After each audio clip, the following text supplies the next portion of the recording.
నమస్తే, welcome to Y news. The news sponsored by Vyra family restaurant, national highway, Tetagunta. నోరూరించే వంటకాలు, అసలైన మసాలా దమ్ముతో అదిరిపోయే నాన్ వెజ్ రుచులు మీకోసం. విచ్చేయండి Vyra family restaurant, national highway, Tetagunta, Tuni మండలం, కాకినాడ జిల్లా. భారత ప్రధానిగా మోదీ 12 సంవత్సరాలు పూర్తి చేసిన సందర్భంగా ఉత్తరాంధ్ర ఇలవేలుపు నూకలం అమ్మవారికి అనకపల్లి ఎంపీ సీఎం రమేష్ ప్రత్యేక పూజలు చేశారు. ఆలయానికి వచ్చిన సీఎం రమేష్ కు ఆలయ చైర్మన్ గొల్లబాబు అర్చకులతో పూర్ణకుంభ స్వాగతం పలికారు. సీఎం రమేష్ అమ్మవారికి పూజలు చేసిన అనంతరం ప్రాకార మండపంలో అర్చకులు ఆయనకు ఆశీస్సులు అందించారు.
విశేషం ఏమిటంటే ప్రత్యేకంగా అనకాపల్లి నూకాంబిక అమ్మవారి దర్శించుకొని పూజలు చేయడం, ఏదైతే మన ప్రధానమంత్రి 12 సంవత్సరాల దిగ్విజయంగా భారతదేశంలో చరిత్రలోనే ఎక్కువ రోజులు ప్రధానమంత్రిగా పనిచేసిన నరేంద్ర మోడీ గారికి ఆ నూకాల మంత్రి ఆశీస్సులు, ఆశీర్వాదాలు ఎల్లప్పుడూ ఉండాలి.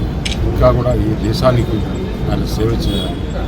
రాబోయే కాలంలో భారతదేశానికి మంచి జరగాలి, భారతదేశంలో ప్రజలు బాగుండాలి, సుఖ సంతోషాలు. అలాగే ఆయనకి మరింత శక్తినిచ్చి ఈ దేశాన్ని ముందుకు తీసుకెళ్ళాలి. ప్రపంచ దేశాల్లో పోటీగా మనం కూడా డెవలప్ కావాలి. సైడ్ సంక్షేమ పథకాలు అభివృద్ధితో ప్రజలకు ఎలాంటి ఇబ్బందులు లేకుండా ప్రపంచ పటంలోనే భారతదేశాన్ని ముఖ్యంగా ఇలాంటి యుద్ధాలు ఇవన్నీ కూడా లేకుండా శాంతితో సుఖ సంతోషాలతో ప్రజలందరూ కూడా భారతదేశంలో ఉండాలని, అలాగే కూటమి ప్రభుత్వం 2 సంవత్సరాల ముఖ్యమంత్రి చంద్రబాబు నాయుడు గారి పాల్గొని నూకాల తల్లి ఆశీస్సులు ఉండాలని చెప్పేసి ప్రత్యేకంగా ప్రార్థన మన నరేంద్ర మోడీ గారి పేరుతో చేయడం.